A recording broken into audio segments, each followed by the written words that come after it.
Hi, welcome to my YouTube channel. ඉතින් මම YouTube එකට අලුත් කෙනෙක්. මේක තමයි මගේ ෆස්ට් vlog එක. මම හිතනවා ඔයාලකට කැමති වෙයි කියලා. ඒ වගේම මම ඔයාලගෙන් ආදරණීය ඉල්ලීමක් කරනවා මාව subscribe කරන්න. bell icon එකත් click කරලා තියාගන්න. එහෙනම් අපි යමු වීඩියෝ එකට. ඉතින් මම මගේ ෆස්ට් vlog එකේම කතා කරන්න කැමති ඔයාලත් එක්ක පිරිසුදුකම ගැන සහ මේ ස්ට්‍රෙස් වුණාම අපි පිරිසුදුව ඉන්න අකමැති ඇයි කියලා. ඉස්සෙල්ලාම කියන්න ඕනේ අපි ස්ට්‍රෙස් වුණාම ගොඩාක් මිනිස්සු ස්ට්‍රෙස් වුණාම පිරිසුදුව ඉන්න පොඩ්ඩක් කම්මැලි. කම්මැලි කියන්නේ එයාලට වැඩක් කරන්න හිතෙන්නේ නැහැ. තමන් පිරිසුදුව තියාගන්න හිතෙන්නේ නැහැ. අර මොකක් හරි ප්‍රශ්නයක් ආවම ඒකම හිත ඒක මත්තෙම ඒ දවස අපි ඉවර කරලා දානවා ඒ ප්‍රශ්න ගැන හිතලා. එතකොට අපිට පිරිසිදුව ඉන්නවත් අපේ වැඩක් කරගන්නවත් අපිට කිසිම දෙයකට වෙලාවක් නැහැ. ඉතින් මම කතා කරන්නේ කොහොමද මේ දේවල් නැති කරගෙන පිරිසිදුව ඉන්නේ කියලා. විශේෂයෙන්ම ගෑනු ළමෙක් නම් අනිවාර්යයෙන්ම පිරිසිදුව ජීවත් වෙන්න ඕනේ. ගෑනු ළමෙක් වුණත් පිරිමි ළමෙක් වුණත් පිරිසිදුව ඉන්න ඕනේ. හැබැයි ගෑනු ළමෙක් විදියට ප්‍රියමනාපව ලස්සනට පිරිසිදුව ඉන්නේ කොහොමද? ස්ට්‍රෙස් වුණ වෙලාවකදීත් අපි කොහොමද පිරිසිදුව ඉන්නේ?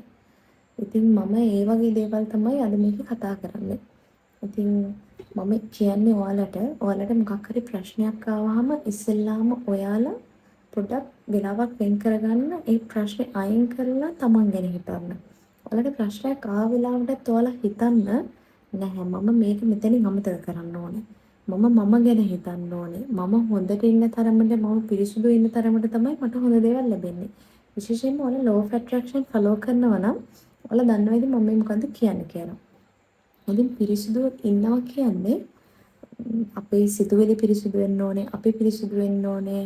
එතකොට අපි අපේ ඉන්න වටපිටාව පිරිසිදුව තියෙන්න ඕනේ. විශේෂම දෙයක් තමයි යන්නේ ඒක. අපි ඉන්න වටපිටාව පිරිසිදු නැත්නම් අපේ මනසත් පිරිසිදු නැහැ. එතකොට අපිට කේන්ති යනවා වැඩි. එකමට හිතන්නකෝ වගේ රූම් එක උදේ නැගිට ගමන් ඔයා අස් කරන්නේ නැතුව ඒක රෑ වෙනකම් මේ විදිහටම තියලා ආයෙත් පිටේකට යනවා නම් ඔයාගේ මනස කොහොමත් හැදෙන්නේ නැහැ. ඔයා ඉස්සෙල්ලාම කරන්න ඕනේ උදේ නැගිට ගමන් හොඳට වතුර බීලා මම ඔයාලට තව දෙයක් කියන්නම්. ඔයාලා හොඳට වතුර බොන්න. දවසට ලීටර් 3කට වැඩිය බොන්න පුළුවන් නම් ඒක ගොඩාක් හොඳ දෙයක්. සමහරලාට මටත් වතුර බොන එක මග ඇරෙනවා. ඉතින් මමත් ස්ට්‍රෙස් වෙන වෙලාවල් තියෙනවා. හැබැයි මම කොච්චර ස්ට්‍රෙස් වුණත් පිරිසිදුව ඉන්න අමතක කරන්නේ නැහැ. මම කොච්චර ස්ට්‍රෙස් වුණත් මට කොච්චර ප්‍රශ්න ආවත් මම පිරිසිදුව ඉන්නවා. පිරිසිදුකම කියන එක තමයි අපේ ලයිෆ් එකේ වැදගත්ම දේ. පිරිසිදුව හිටියේ නැත්තම් අපිට නෙගටිව් දේවල් ඇට්‍රැක්ට් වෙනවා වැඩි. අපි කොච්චර පොසිටිව් හිතුවත් පොසිටිව් දේවල් කරන්න උත්සාහ කරත් අපි ඉන්න වටපිටාව පිරිසිදු නැත්තම් අපි පිරිසිදු නැත්තම් අපිට කොහොමද පිරිසිදු දේවල් ලැබෙන්නේ? අපිට කොහොමද පිරිසිදු දේවල් ඇට්‍රැක්ට් වෙන්නේ? ඉතින් මම කියන්නේ ඔයාලා උදේට නැගිට ගමන්ම ඔයාලගේ බෙඩ් එක ලස්සනට හදාගන්න. රූම් එක අතු ගන්න, අස් කරන්න, ලස්සනට තියාගන්න. මම කියන්නේ ඔයාලට අනිවාර්යයෙන්ම හොඳ දේවල් ලැබෙනවා. ඒ ඔයා ගෙවන පැය 24 ඔයාගේ රූම් එක ලස්සනට තියෙනවනම් මුළු ගෙදරම ලස්සනට තියෙන්න ඕනේ. වැඩිම ඉතින් අපි ඉන්නේ රූම් එකේනේ. අපි යන්න ආස තැන, අපි ඉන්න ආස තැන අපේ බෙඩ් එක. අපි කල්පනා කරන්න කැමති අපේ බෙඩ් එකේ. ඉතින් අපිට පේන වටපිටාව හැදෙන්නේ රූම් එකේ. ඉතින් පිළිවෙලට හිටියේ නැත්තම් අපිට පිළිවෙල ලයිෆ් එකක් අපිට ගත කරන්න කොහොමවත් වෙන්නේ නැහැ. දැන් අපි කොච්චර පොසිටිව් දේවල් ඔලේ තියාගෙන හිටියත් අපි දන්නවා අපේ රූම් එක ක්ලියර් නැත්තම් අපේ ගෙදර වටපිටාව ක්ලියර් නැත්තම් අපේ ඔළුව කොහොමද නිදහස් වෙන්නේ නැහැ. ඉතින් මම මේ කියන්නේ ගොඩක් බහුතරයක්ට තියෙන ප්‍රශ්නයක්. ඉතින් බෑඩ් ස්මෙල් එක එනවා වැඩි ඇඟේ. එතකොට Tamanට කේන්ති වෙන වැඩි. ඇයි අපේ ඇඟේ බෑඩ් ස්මෙල් එකක් එන්නේ? අපි පිරිසුදු නැති වුණාම. අපේ ඇඟ ඇතුළ පිරිසුදු නැති වුණාම තමයි අපේ ඇඟේ බෑඩ් ස්මෙල් එකක් එන්නේ. ඉතින් ඔයාලා ඔක්කොටම කලින් මනස පිරිසුදු කරගන්න නම් ඔයාලව පිරිසුදු කරගන්න. වටපිටාව පිරිසුදු කරගන්න. ඒක තමයි මේන්ම තින් එක.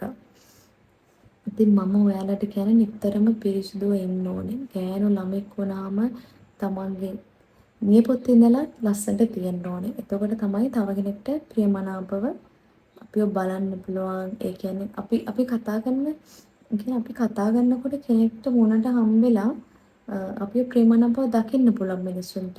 මෙයාව දැක්කත් අර හිත පිරෙනවා වගේ කියන්නේ අපි අන්න එහෙම එකක්. ඉතින් මේකට සල්ලි වේදන් වෙන්නේ නැහැනේ. ඔයාලට කාලේ තියෙනවා. දැන් වර්ක් කරන කෙනෙක්ට එයා උදේට වර්ක් යනවා, ඔෆිස් යන කෙනෙක් ඔෆිස් ගිහලා ගෙදර එනවා. හැබැයි එයාට පුළුවන් එයා නැගිටින්න විනාඩි 5කට කලින් එලාම් එක තියලා නැගිටින්න විනාඩි 5කට කලින්ම එලාම් එක තියලා නැගිටලා තමන්ගේ රූම් එක අස් කරලා වර්ක් යන්න. එතකොට ගිහිල්ලා ගෙදර එනකොට එයාගේ රූම් එක ලස්සනට තියෙනකොට එයා කොච්චර මහන්සි වෙලා ගෙදර ආවත් එයාට ඒක වැඩි දැනෙන්නේ නැහැ. මොකද අර තමන්ගේ රූම් එක ලස්සනට පේනවනේ. එතකොට මුළු ස්ට්‍රෙස් එකම එයාගේ එතනින්ම රිලීස් වෙලා යනවා. මම මේ කියන්නේ ඇත්තම සිදුවීමක් මට. ඒ කියන්නේ මගේ ලයිෆ් එකේ මම ලැබපු එක්ස්පීරියන්ස් එකක්. ඉස්සර මම ස්ට්‍රෙස් වුණාම මම දන්නවා මගේ රූම් එක අවුල් නම් මගේ වටපිටාව අවුල් නම් මට ඒ ස්ට්‍රෙස් එක වැඩි වෙනවා. මගේ ප්‍රශ්න තව වැඩි වෙනවා. ඉතින් මම ඒකට පොඩ්ඩක්වත් කැමති නැහැ. ඊට පස්සේ මම කල්පනා කරන්නේ නැහැ. මෙහෙම නෙමෙයි ජීවත් වෙන්න ඕනේ. මම ඉස්සෙල්ලාම මගේ ස්ට්‍රෙස් කියන එක අපි බලයකට දාගන්නවානේ. ඒ කියන්නේ ස්ට්‍රෙස් වුණාම අපි නැති ප්‍රශ්න ගැන හිතලා තව ස්ට්‍රෙස් වෙනවා. එතකොට අපිට පිරිසිදුව ඉන්න හිතෙන්නේ නැහැ. වටපිටාව පිරිසිදුව තියාගන්න දෙන්නේ නැහැ. වෙලාවක් නැහැ. අපි කියලා වෙන් කරන්න වෙලාවන්නේ. මම කියන්නේ මොන ප්‍රශ්නේ ආවත් ලයිෆ් එකේ තමන්ව පිරිසිදුව තියාගන්න. තමන් ගැන හිතන්න. හැම වෙලාවම වෙන් කරගන්න තමන් වෙනුවෙන් විතරක්ම. මොකද අපේ ලයිෆ් එකට කවුරු ආවා ගියත් අන්තිමට ඉන්නේ තමන්ට තමන් විතරයි. ඒ හින්දා ඔයාලා අනිවාර්යයෙන්ම ඉන්න වටපිටාව පිරිසිදු කරගන්න ඔක්කොම කලින්. දෙවැනි එක තමයි ඔයාලා අනිවාර්යයෙන්ම හොඳට වතුර බොන්න. මම තව ඔයාලට පොඩි රෙමඩි එකක් කියන්නම්. ඒක තමයි ක්ලෝ වෝටර්. මම දැන් රැට නිදා ගන්නකොට මට නිින්ද යන්නේදී ප්‍රශ්නයක් තියෙනවා. මම කාලයක් තිස්සේ යූස් කරපු දෙයක් තියෙනවා. ඒ තමයි ක්ලෝ වෝටර්. ක්ලෝ වෝටර් වලින් කරන්නේ අපේ ස්ට්‍රෙස් එක රිලීෆ් කරනවා. ඒ විතරක් නෙමෙයි අපිට හොඳට නිින්ද යනවා. ඒක නිින්ද යන්නේ නැති කෙනෙක් නම්, නිදි මරණ කෙනෙක් නම්, එතකොට මහන්සි වෙන කෙනෙක් නම්, ඒ හැම දෙයකටම ක්ලෝ වෝටර් හොඳයි. මේක සල්ලි බෙදන් ගන්න දෙයක් නෙමෙයි. ක්ලෝ කියන්නේ ගෙදර තියෙනවා. කරාබ්නෙට ඕන කෙනෙකුගේ ගෙදර තියෙනවා. ඉතින් අපිට ඒක ගෙදරදී හදාගන්න පුළුවන්. ක්ලෝ වෝටර් ගැන ඔයාලා අහලත් ඇති, දන්න අය ඇති. දන්න අය ඉන්නවනම්, පාවිච්චි කරන අය ඉන්නවනම්, පාවිච්චි කරලා තියෙන අය ඉන්නවනම් මට කමෙන්ට් එකක් දාන්න. ඉතින් මම කියන්නේ ක්ලෝ වෝටර් එකක් දීලා ඔයාලගේ ඇඟ ඇතුලේ තියෙන දැන් අපි සාමාන්‍යයෙන් ගොඩක් කට්ටිය ඇඟට හොඳ දේවල් දාගන්න නැහැනේ. සමහර අය ඉන්නවා ජංක් ෆුඩ් කනවා, හෙල්දි මීල් ප්ලෑන් එකක් ඇත්තෙම නැහැ. ඉතින් ඒ වගේ අයට තමයි මම මේ කියන්නේ. හෙල්දි මීල් ප්ලෑන් එකක් ෆලෝ කරන කට්ටිය ඇඟ ඇතුලෙන් කොහොමද පිරිසිදු තියෙනවා. ජිම් එකට යන අය ඉන්නවා, දාඩිය පිට කරනවා. ඉතින් ජිම් එකට වගේ යනවා නම් එයාලට මිසීලේ වෙලාවේ විශ්වාස වෙන වෙලාවක් නැහැ. ඉතින් ඒ අය මම හිතනවා ජිම් එකට වගේ ගිහිල්ලා හෙල්දි ෆුඩ්ස් කන අය හොඳට නිරෝගීමත්ව ඉන්නවා කියලා. මම විශ්වාස කරන දෙයක් තමයි තමන්ගේ ඇඟේ තියෙන දාඩිය පිට කරන කෙනෙක් නම් ජිම් එකට හරි වර්ක්අවුට් කරලා හරි තමන්ගේ ඇඟේ තියෙන දාඩිය පිට කරන කෙනෙක් නම් එයා අනිවාර්යෙන්ම ඇඟ ඇතුලේ පිරිසුදුයි. අන්න එහෙම නැතුව වර්ක්අවුට් එකක් කරන්නේ නැතුව තමන්ගේ බඩ වැඩි ඇඟ වැඩි කියලා ස්ට්‍රෙස් වෙවි ඉන්න අය ඉන්නවා. ඉතින් මම කියන්නේ මේ ක්ලෝ වෝටර් එක හොඳයි ෆැට් බර්න් වලටත්. ඒක ලොකුවට නෙමෙයි සාමාන්‍යයෙන් ඔයාලා රැට මේක බිලන් නිදා ගත්තොත් සාමාන්‍ය ප්‍රමාණයක ඔයාලගේ ෆැට් එක බර්න් වෙනවා. මේක ඇන්ටි ඔක්සිඩන්ට් එකක් විදියට ගොඩාක් හොඳ දෙයක්.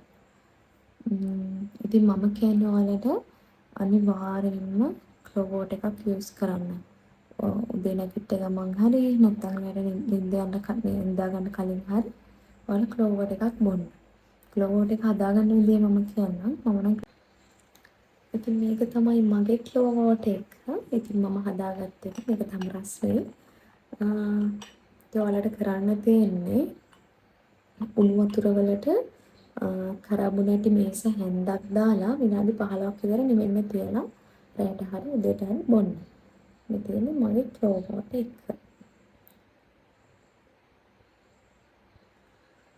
මේක නම් හරිම ලේසියි. මගේ කප් එක මාරම ලේසි එකක්. ඉතින් මම ඔයාලට පෙන්නන්නම්.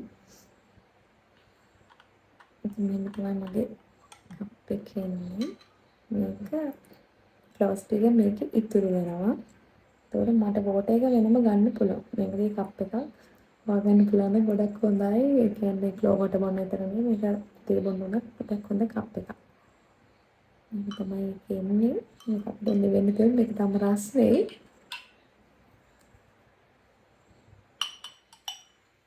අනිවාර්යෙන්ම තමන් තමන්ව පිරිසිදුව තියාගන්න. ඒක තමන් තමන්ටම දෙන ලොකු තෑග්ගක්. දවසම අපි ලස්සනට පිරිසිදුව පිළිවෙලට ඉන්නකොට අපිව මිනිස්සුන්ට ඇට්‍රැක්ට් වෙනවා වැඩි. අපිට ආකර්ෂණය වෙනවා වැඩි. ඉතින් තමන් පිරිසිදුව ඉන්නවා කියන්නේම ලොකු බ්ලෙසිං එකක්. ඔයා හිතන්නකෝ ඔයා ලස්සනට පිරිසිදුව ඉන්න කෙනෙක්. එතකොට ඔයාගේ පාර්ට්නර් ඔයාව දාලා යනවා. එයා ඊළඟට හොයාගන්න පාර්ට්නර් ඔයා තරම් පිරිසිදු ප්‍රියමනාප නැහැ. එතකොට ඔයාව අර පාර්ට්නර්ට එයා ඉන්න කියන්නේ එයා ඉන්න විදිහෙන්, එයා අඳින කරන විදිහෙන්, එයා කන බොන විදිහෙන්, එයාගේ ඩිසිප්ලින් වලින් එයාට මතක් වෙනවා ඔයාව. මෙයා මොනවා වුණත් මාර ඩිසිප්ලින් තියෙන කෙනෙක්. මෙයා මාර පිරිසිදු කෙනෙක්. මට මෙයා ගාව කවදාවත් කිසිම බෑඩ් ස්මෙල් එකක් ඇවිල්ලා නැහැ. එතකොට ඔයාව එයාට දාලා යන කෙනෙක්ට පවා ඔයා ගැන වටිනාකමක් තියෙනවා මෙයා ලස්සනට පිරිසිදුව හිටියා කියන්න. එතකොට ඔයා පිළිවෙලව පිරිසිදුව ඉන්න තරමට ඔයාට හොඳ දේවල් ඇට්‍රැක්ට් වෙනවා වැඩි.